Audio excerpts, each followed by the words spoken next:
Bonjour à tous, la quatrième étape du 24 MX Tour à Castelnau-de-Lévis se poursuit. Aujourd'hui, les MX1 et les MX2 sont entrés dans la course. Ils nous ont offert de très belles batailles depuis le début de la saison. Alors, qui est sorti vainqueur de ce week-end? Réponse tout de suite. Anthony Bourdon a signé la pole chez les MX2. Au baissé de grille, Arnaud Aubin bondit pour signer le all shot et prendre les commandes. Maxime Renaud est trahi par sa mécanique, il est contraint à l'abandon dès le premier tour. Devant, ça s'agite pour la première place, Dercourt met la pression sur Aubin, le Normand commet une petite faute et cède sa position de leader.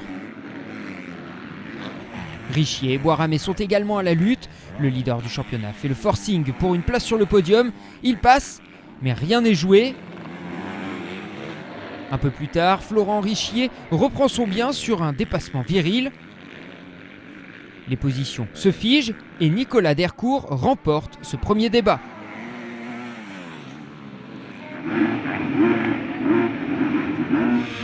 Au départ de la deuxième course, nous sommes en embarqué avec Florent Richier et c'est Tom Vial qui prend le meilleur en vol.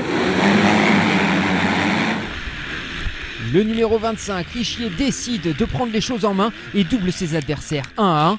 Il mène la danse à la fin du premier tour.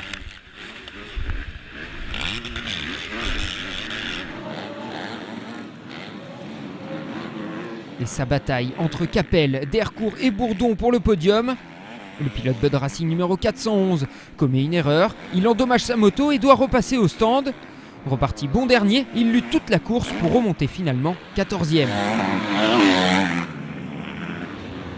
Mathis Boiramé connaît aussi une manche qui n'est pas de tout repos. Il fait plusieurs petites fautes et se prive ainsi du podium. Il finit 4e. Robin Capel est de retour aux avant-postes. Terminant 5e et 3e, il monte sur le podium du jour. Arnaud Aubin a encore réalisé une belle course, mais n'a rien pu faire face à un Florent Richier déchaîné qui s'impose également au cumul de la journée.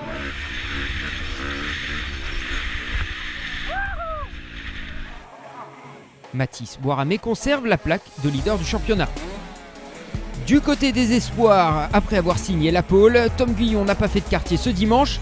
Le pilote de l'équipe de France Espoir s'est imposé dans les deux courses au guidon de SATM. Derrière, Enzo Polias réalise un solide 3-2 et finit deuxième du jour. Troisième, et c'est une première cette saison, Florian Millot complète le podium. Xavier Bogg s'est offert la pole dans des conditions de piste délicates, il devance Théier et Rombaud. L'Alsacien poursuit sur sa lancée et signe le premier all shot du jour. Une chute collective dans le troisième virage anéantit la course de Nicolas Aubin et Richard Furat. Valentin Théier n'a pour l'instant pas solutionné ses problèmes de départ. Il doit s'extraire du peloton pour revenir troisième. Greg Aranda se classe deuxième. Et c'est Xavier Bogg qui s'impose dans une manche où tout est resté figé.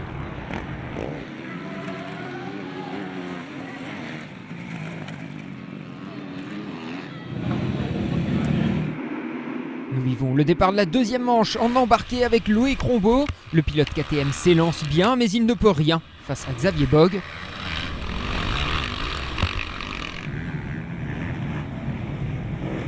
Le numéro 121 mène devant Aranda et Aubin.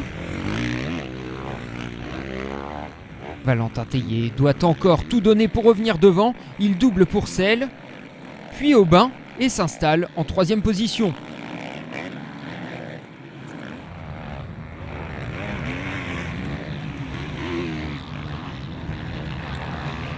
Aranda revient à grands pas sur Bogg, mais reste à une distance suffisante pour ne pas être très menaçant.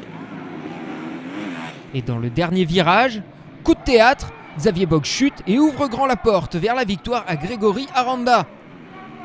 Au cumul de la journée, Aranda gagne devant Bogg et Théier.